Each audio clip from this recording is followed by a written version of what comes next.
যে মানুষটা তার প্রয়োজনে আপনার সাথে সম্পর্ক রাখে, আপনি হয়তো ভাবছেন আপনি তাকে যতটুকু গুরুত্ব দেন তার কাছে আপনি ঠিক ততটুকু গুরুত্ব পাবেন।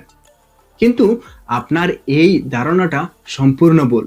কারণ সে মানুষটা আপনাকে ঠিক ততদিন মনে রাখবে যতদিন আপনি তার কাছে আসবেন বা তার প্রয়োজন মেটাতে পারবেন।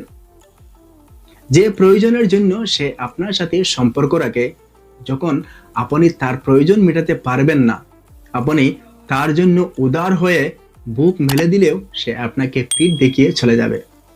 পৃথিবীতে এমন অসংখ্য মানুষ আছে যারা নিজের স্বার্থের জন্য সবকিছুই করতে পারে, যাদের কাছে সম্পর্কের চেয়ে তাদের প্রয়োজন বড়, যারা শুধুই নিজেকে নিয়ে ভাবতে ব্যস্ত। আপনার ভালো মন্দ দেখার কোনো ইচ্ছে বা প্রয়োজন তারা মনে করে না। তাদের একটাই কথা, কার কি হলো না হলো এসব দেখে আমার লাভ নেই, আমি তো ভালো আছি।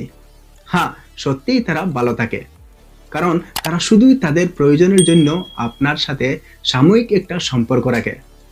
প্রয়োজন ফুরিয়ে গেলে এই সম্পর্কটা আর থাকে না। তাই তারা সহজেই ভুলে যেতে পারে। মন খারাপ বলতে কিছুই তাদের স্পষ্ট করতে পারে না।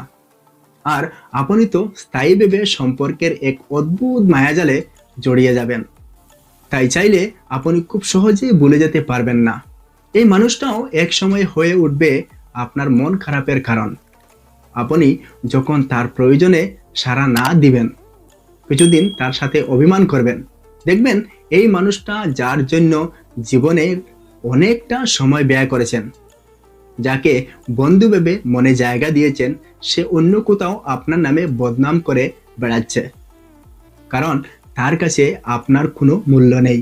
যে প্রয়োজনের জন্য আপনার সাথে সম্পর্ক গড়ে উঠছিল, সেই প্রয়োজনটার মূল্য তার কাছে আপনার চেয়ে বেশি। তাই আপনার অভিমানে তার কোনো কিছুই যাবে আসবে না, কারণ আপনি তার কাছে মূল্যহীন।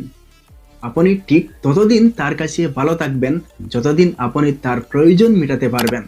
একবার না বলে দেখুন, দেখবেন তার কাছে আপনি খারাপ হয়ে যাবেন।